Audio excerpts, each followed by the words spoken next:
Jesus and the Gospels, the podcast series with Father Denis McBride. This episode was recorded in front of a live audience at Hawkstone Hall, the International Pastoral Centre. Episode 2, First Images of Matthew and Frame of his Gospel. We'll look now, dear friends, at the beginning of Matthew's Gospel. So if you open your New Testaments, if you have them, at the beginning of Matthew, he starts, unlike Mark, at a very leisurely pace. Mark's pace is fairly breathless. He starts with an adult Jesus.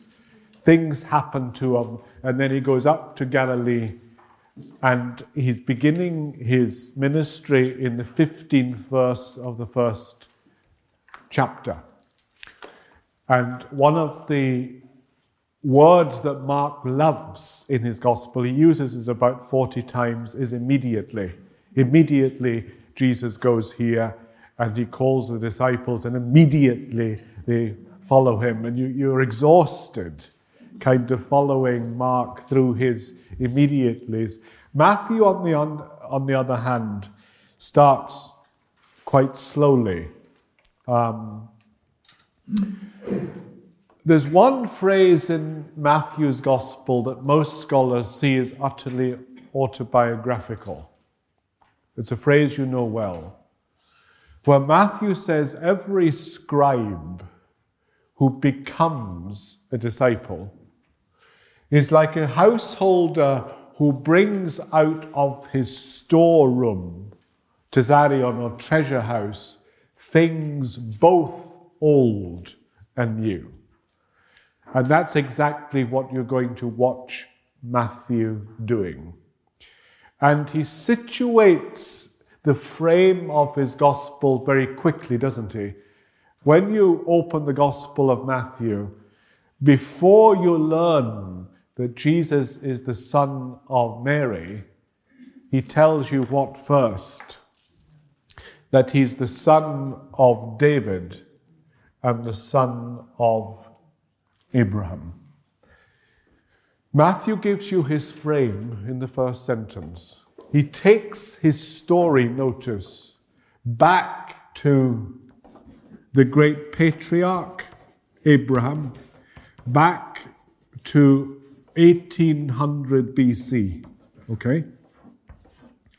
Because for Matthew, the frame of his story, it's going to be a very Jewish story. It's a bigger story than the story of Mark, who takes it back to Isaiah. Matthew goes right back to Abraham. And it sounds funny to say, I'm going to tell you the story of Jesus. And then you say, please begin. And the storyteller says, Abraham begat Isaac. Isaac begat Jacob. And you said, excuse me, I thought this was the story of Jesus. For Matthew, it's very important that you locate the new story he's going to tell inside the frame of the great Jewish story. For Matthew, you're not going to understand the story of Jesus unless you get a handle on the story it actually relates to. Matthew is going to adopt the Jewish story as the great preface to the Jesus story. And his great argument, of course, in his gospel is that Jesus is going to fulfill in himself the longings and the prophecies of the Jewish story. One of the things he's going to do in telling this story is he's going to affirm that the Jesus story is in continuity from the Jewish story, and that the Jesus story is going to introduce discontinuity. Matthew knows by the time he writes his gospel, like Mark, that by and large, the majority of Judaism has rejected Jesus of Nazareth. So although he's going to locate the story of Jesus inside the great story of Israel, he also has to move this story further on. So you've got continuity in the story. You've also got discontinuity. Okay? And it's going back to what we were saying earlier. The scribe who becomes a disciple is going to bring out of his storeroom things both old and new. And he opens the story of Jesus inside the old story. And if you just cast your eye down on chapter 1, one of the obvious things of chapter 1, when you look at it, and you look at how chapter 1 ends, chapter 1 is all about names, isn't it? You know, those of you who remember your Latin, quis et unde, who are you and where are you from? Oh, it's interesting that often when we meet people for the first time, they want to know who we are, and they want to locate us in some kind of geography or landscape. Where are you from? If you look at the first chapter of Matthew, it tries to answer the question, who is he? Okay? So you've got a whole series of names, and the first chapter ends, doesn't it, with the phrase, she gave birth to a son, okay, and he named him Jesus. So he locates the identity of Jesus. Who is he inside the story of Israel? If you look at the second chapter of Matthew, one of the things you notice are the names of places. Geography is very important to him. And you get all these place names from Egypt to Nazareth. And look at the last sentence of chapter 2. There he settled in a town called Nazareth. And then, for the fifth time in this infancy narrative, in this way the words spoken through the prophets were to be fulfilled. Matthew is going to use the Jewish story and the Jewish scripture, and he's going to argue that these have their fulfillment in the person of Jesus. When you look at the beginning, the Genesis, he begins his book of Genesis of Jesus, and he begins with Abraham, and you'll notice that in the continuity of names, something stands out which is very unusual. Matthew does something very unusual. All Jewish genealogies are patriarchal. They go through the father. Abraham begat Isaac, etc., etc. He introduces discontinuity in the story by picking out the names of 5 women. And I list the 5 women's names there. Tamar, Rahab, Ruth, Uriah's wife, and Mary. Now this is highly unusual. And you say, why do these 5 women, why are they mentioned? Why doesn't he mention the most famous woman in the Old Testament? Probably the one that everybody knows, Abraham's wife. Why does he not give Sarah's name? Why doesn't he put this? Why does he take these 4 women from the Old Testament, in a sense, and then introduces Mary? It's kind of interesting. All 5 women have one thing in common. They're all have sexual ambiguity about them. All 5 of them. And 4 of them are Gentile women. Among the women, Mary is the only Jew. They are all very brave women who stand outside the tradition. That's where the discontinuity comes in. You know the story of Tamar, okay?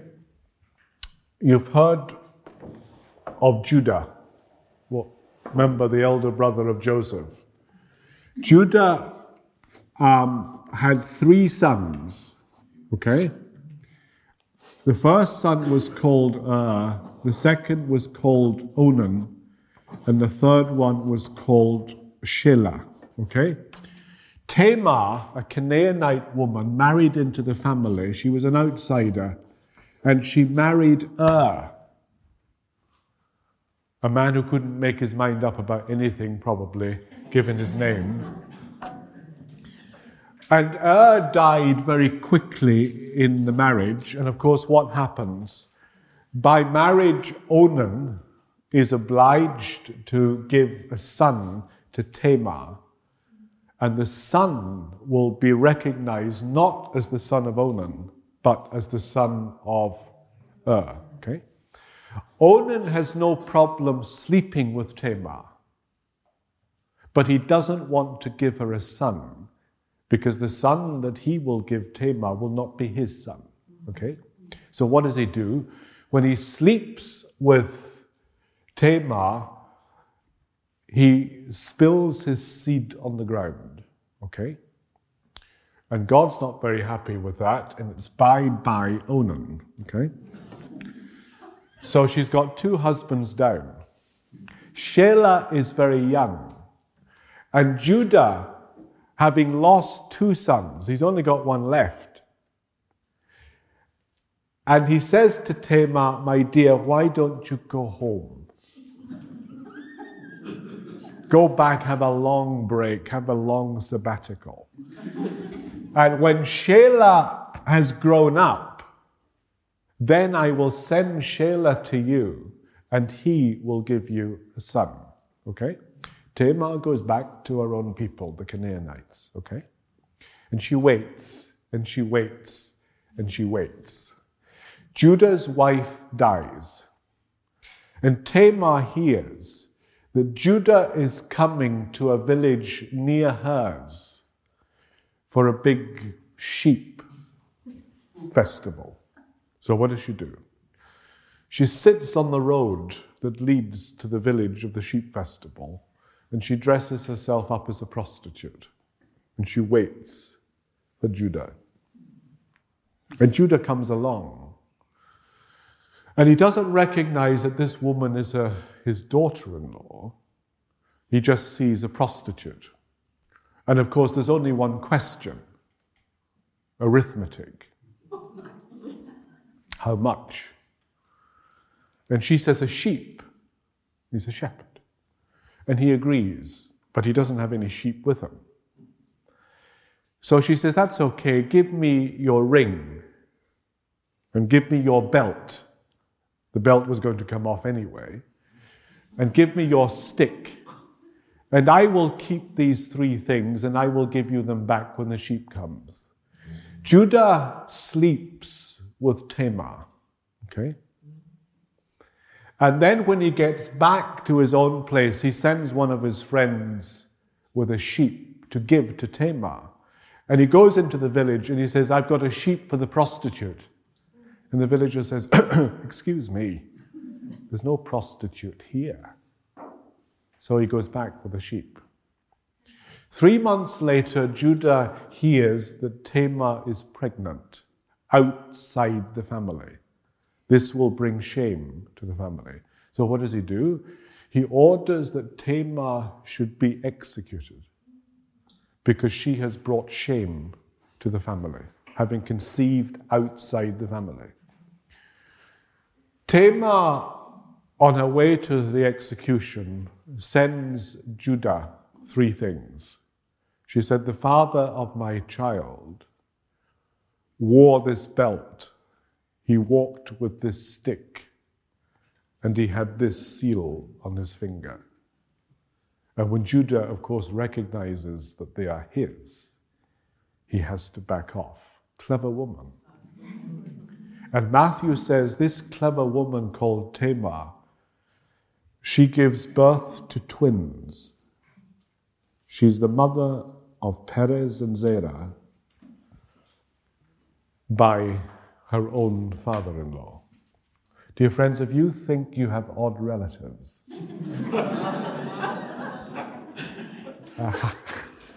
have a look at Matthew's genealogy.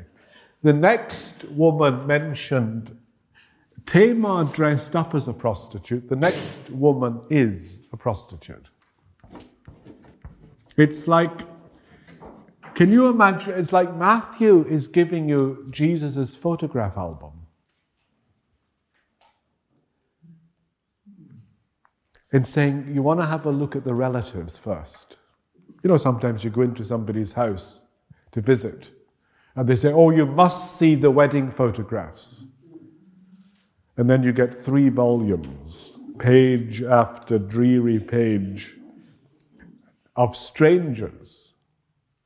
Now, it's exciting for people who know the people in the photographs. It's interesting to see Auntie Rosie and Uncle Bill, who's lost his teeth now. But if you're just paging through a photograph album of people you don't know, it's not, it's not a very enterprising pastime. And there's a sense in which when Matthew gives you the photograph album, we tend to skip the pages because the names don't actually mean anything. Rahab was a very clever woman like Tamar. She was an outsider. She was a woman who lived in Jericho. Remember, Moses dies before he gets into the promised land, remember? And Joshua takes over as commander-in-chief of the army. And Joshua is sitting on the far side of the River Jordan, and he's got to capture Jericho to get in. So what does he do? Like a lot of military commanders, you can see it in Afghanistan today, he sends in his intelligence people. And they go into Jericho secretly in order to gather military intelligence about the force of the soldiers, where they live, where they're deployed, who the commanders are, where is the easiest place to attack if you're actually coming at them. Military intelligence. Now, where do the 2 spies stay? They go to the red light district, which is very handy because Rahab is very clever. Her house of prostitution is built right against the city wall, okay? Which is very clever. And she's got exits.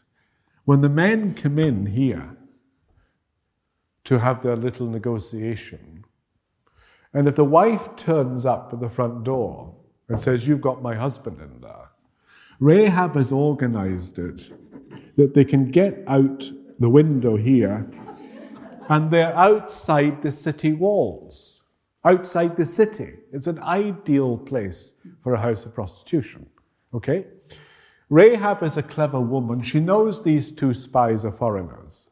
She knows them. And she guesses that they've come to gather intelligence and that the soldiers that they represent will attack the city. She's no simpleton, this woman. The soldiers of Jericho come to the house of Rahab and they say, we're looking for 2 men. And she says, they were here. Your intelligence is good. But they've just gone. And if you go out the city gates and chase them, you'll find them. The 2 men are hiding up in the roof, in the straw. When Rahab sends the soldiers off, she gets the 2 men down and she says, look, I've saved your lives. So she said, I want you to save my life and the life of my girls. And they promise. And they say to her, tie a scarlet ribbon on your door. And when our soldiers come in, they will not touch anyone in this house. And the two men exit. When the Israelites come and attack Jericho, they come very quickly to the house of Rahab, and they lead Rahab and the other prostitutes out through the city gates, out to the Israelites' encampment outside the city. Now, dear friends, there is a liturgical procession. I mean, wouldn't you have loved to have seen that procession? With the hospitality girls led by Rahab safely out into the Israeli encampment. And this Rahab, of course, marries into the Israelite family. So you've got a woman who dressed up as a prostitute. Then you've got a prostitute herself. Then you've got another foreigner, don't you? The famous character who belongs to a tribe hated traditionally by the Israelites, the Moabites. They appear in the Psalms, remember. What will you do with Moab? Moab I will use as a wash bowl.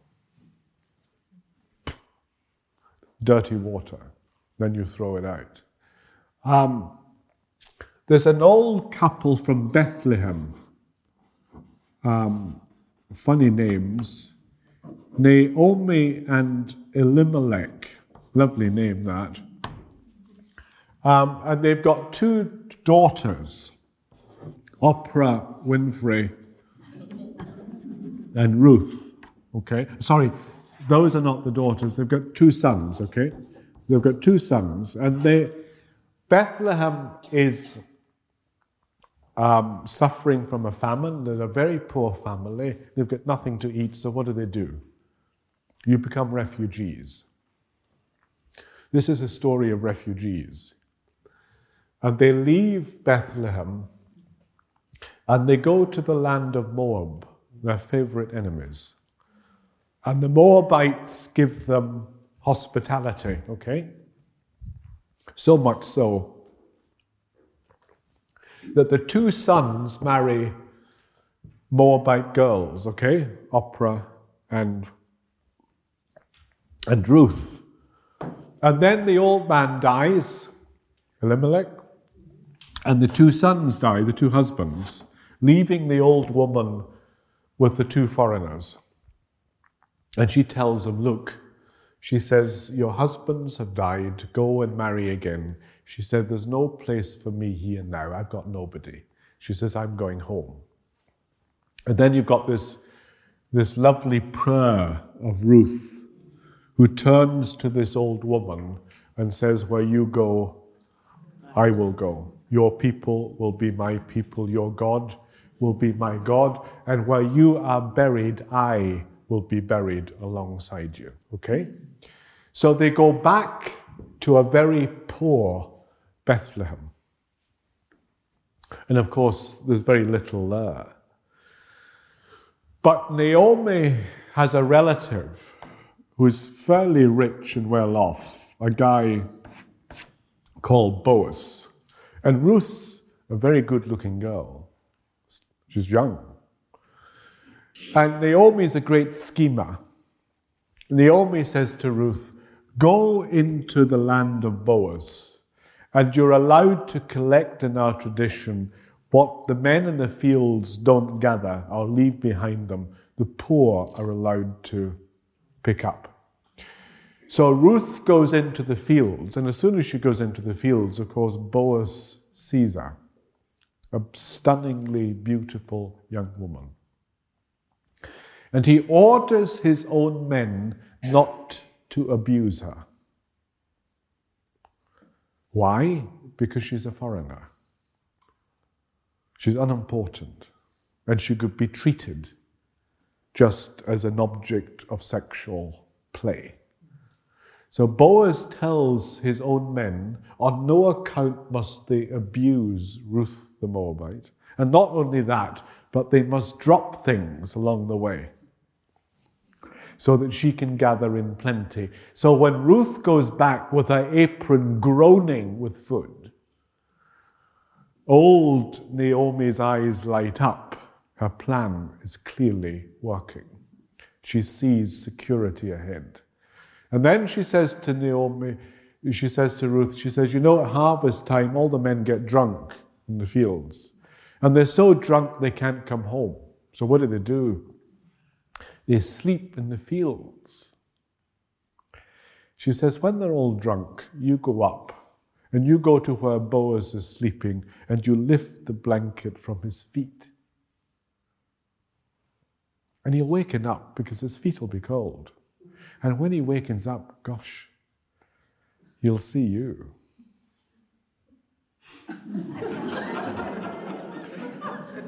You know, you can hear Naomi saying, do I have to paint a picture for you? So Ruth goes out into the field, she lifts the blanket from Boaz's feet, and sure enough, he wakens up. And she says, cover me with your blanket, which means I've come to sleep with you. She's desperate. Her poverty has made her desperate. She's the refugee. Boaz is an extraordinarily good man, and he says no. He refuses to abuse this woman and her poverty. He wants to marry her. But there's another man who's got a first title to her. So he goes to this other man and says, you have the right to marry the beautiful Ruth. Oh, he says, I have. He says, but it's a package deal. The old one comes with her. You'll have to take on Naomi. She's a big drinker. She'll eat you out of house and home. And he says, well, no thanks. So Boaz then, of course, marries this foreigner, Ruth the Moabite. And she becomes the great-great-grandmother of King David. The wonderful story of the foreign woman who becomes a refugee and ends up with a key place in the tradition. Again, clearly sexual ambiguity about her. The next one is known as Uriah's wife. Her name we know is Bathsheba. Matthew deliberately connects her with Uriah first because this was a sinful alliance. David is having, between long community meetings, David is up on the roof of his palace. And he's having a break and he looks over the roof, and what does he see? He sees this stunningly beautiful woman having a bath on her roof. Not the most modest place to have a bath. On your roof, being overlooked by the palace. So David is away from a lot of meetings. And they say, where's David? He's up jogging on the roof. And he invites Bathsheba for afternoon tea at the palace. And of course they have more than afternoon tea. They end up wrestling with one another in David's bedroom, and she becomes pregnant. So what does David do? He's a clever devil. He calls in Uriah, who's a Hittite, one of the great mercenary soldiers that David hires. And he says to Uriah, look, how's the army? How's the war going? It's time you had a wee break. I think you should go home and sleep with your wife. Clever man. And he says, I'll send presents after you. So he gets beautiful presents, and so he sends them after Uriah. And the servants come back and he said, Uriah hasn't gone home, he's gone back out again to the army.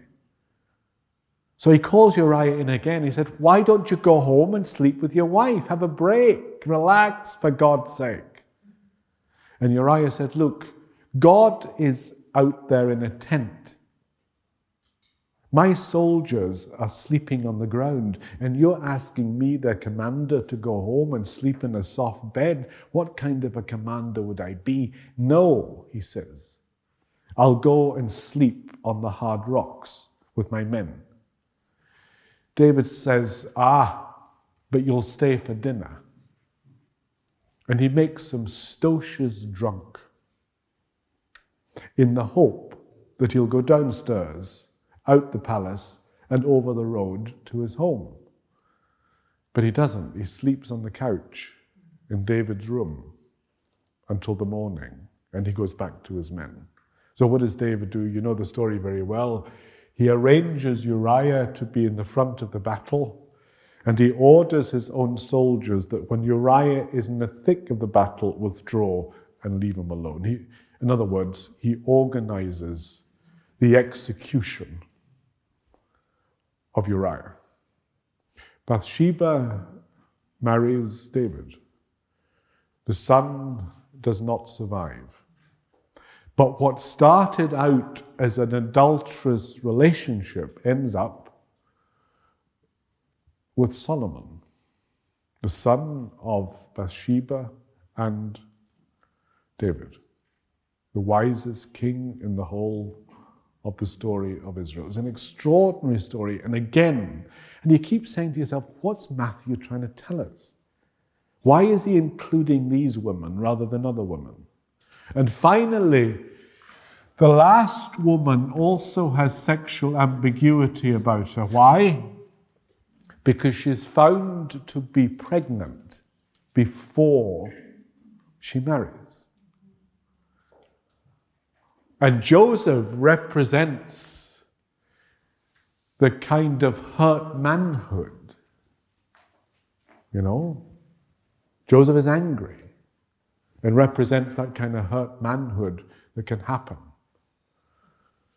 And Matthew, interestingly, tells the infancy narrative through the story of Joseph rather than through the story of Mary. Mary only has a walk-on part in Matthew's gospel. For him, the key figure is going to be Joseph.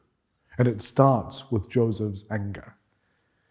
I mean, can you imagine on a wet Wednesday working in your workshop and hearing the news that your fiancée is pregnant?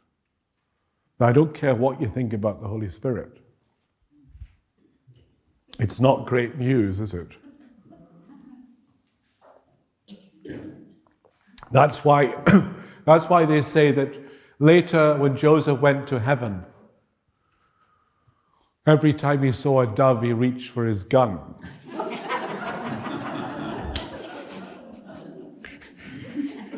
I mean, it's an extraordinary genealogy.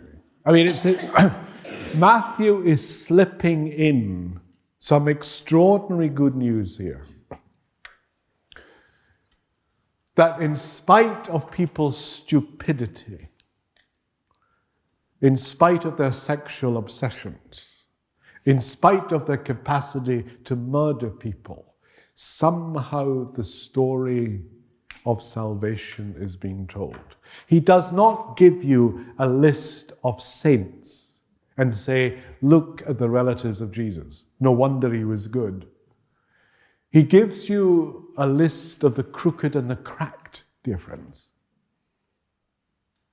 And we all have relatives like that. We're not responsible, happily, for our relatives.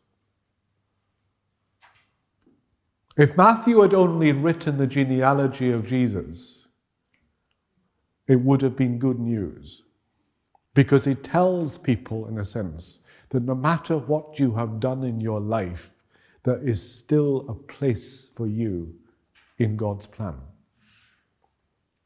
And often, when people cannot imagine that God would have anything to do with them at all because of what they've done, I would send them to Matthew's genealogy. Because you can imagine your name being put in there amongst that crowd of people. It's a wonderful beautiful gospel, which firmly locates Jesus in the Jewish tradition. And the last name, of course, you get in the genealogy, the last name, of course, is Jesus, Jesus himself.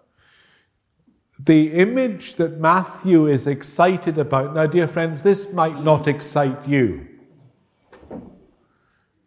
The image that really excites Matthew at the beginning of his gospel is in presenting Jesus to us as a new Moses. He's going to take the most important character in the history of Judaism, and he's going to use the story of Moses and retell it in the story of Jesus. Who was the person responsible in the Old Testament for getting the people into Egypt? It was Joseph. What was Joseph famous for? A dreamer. Watch how Matthew begins the gospel. There's Joseph, who is a dreamer. And as the old Joseph, remember, saved his family by bringing them into Egypt, so this Joseph is going to save his family by taking them into Egypt. Joseph got them into Egypt in the Old Testament, and of course the one that gets them out of Egypt is the great liberator of Judaism in the person of Moses. And Matthew is going to use this line because everybody knows Moses came out of Egypt, don't they? Everybody knows that when Moses was born, there was a bad king, wasn't there? Who heard the news from his wise men that a child would be born who would threaten his throne. What does Matthew do? He retells the story. At the birth of the new Moses, there is a bad king. And the bad king hears from the wise men that a child will be born who will have the title King of Israel. Now, this is an extraordinary image that Matthew is going to play with. This idea of a child who will be born and he will be seen by the authorities as a huge threat to their own purpose and to their own peace. Matthew simply repeats that wonderful story. It's interesting in the Old Testament, in Numbers, in the book of Numbers 23-25, there's a story of a bad king who wants to destroy Moses again, a guy called Balak. And Balak's clever. He doesn't want just to destroy Moses. He wants to use religion to do it. So what does he do? He calls a wise man from the east. Okay? 3 men come. Now, you don't have to be a genius to get the imagery. They come out of the east. And the king asks Balaam, the wise man, to pronounce against Moses, and he says no. And the reason he gives is this. Why? Because a hero shall arise from this stock. Not Moses himself, another one. And he will reign over countless people. God will bring this man out of Egypt, whoever he is, this one, this hero. Okay? I see him, but not in the present. I behold him, but he's not close at hand. A star shall mark his leadership, because he will be a king of Israel. What does Matthew do? When it comes to the birth of the new Moses, a star is there to mark the leadership and the birth of this new king of Israel. And of course, you've got we call them wise men, dear friends, but they don't sound particularly wise to me. I mean, I don't think it's particularly wise to go to a sitting king and say to him, hello, we're looking for the new one. And we've got presents for him. And of course, you could hardly think of 3 more useless presents for a child. Can you? Than gold, frankincense, and myrrh. Now, there's lots of legends about Moses, right? Collected by Josephus, Flavius Josephus, and by Philo of Alexandria, who was a Jew working in northern Egypt. Now, one of them is interesting. I got this from a very learned professor, Professor Hamish Swanston, who is up in our house in Perth. He's an associate Redemptorist. And we were discussing these images one day, and he was talking about the legend of Moses in the court of the Egyptians. This is an Egyptian story. When the Egyptian says, Moses is very clever. In fact, he's probably not one of us. He's probably one of them, a Hebrew, okay? The princess said, no, he's an Egyptian. They said, clever. So they had a test. They put Moses on the floor, okay? And they put gold at this side of the room. And they put frankincense and myrrh here, okay? They opened the jar of myrrh, smelled.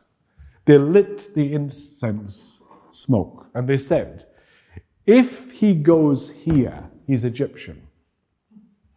If he follows his nose. If he goes for gold, he's Jewish. So they watch Moses. And of course, Moses is a clever child. And what does he do? He starts going for the gold. And God looks down and sees the whole of salvation history going wrong. So what does he do? He sends Moses over here and he puts his finger into the burning incense. And then what does he do? He puts his finger into his mouth. Which explains why Moses was not a great speaker. Even from early childhood, he stuttered. So that these 3 gifts that Matthew picks up as gifts for the new Moses were originally, in this legend, associated with the old. Jesus will only need one of them at his death, myrrh. And it's interesting how Matthew breaks up his gospel into 5 great discourses, like the 5 great books of Moses. And at the heart of his gospel, there is the image of Jesus on a mountain giving the new law to the people. Does that ring any bells? Remember, Moses went up to the mountain. God spoke to Moses on the mountain and Moses came back down again. It was God who spoke on the mountain. Matthew says now, Jesus is on the mountain himself. And he gives this wonderful new law, a new covenant. Dear friends, you may not be excited about waking up in the morning and saying, oh, wow, think of Jesus as a new Moses. Wow. It excites Matthew. Why? Because Matthew wants to connect the new story of Jesus to the old story of Judaism.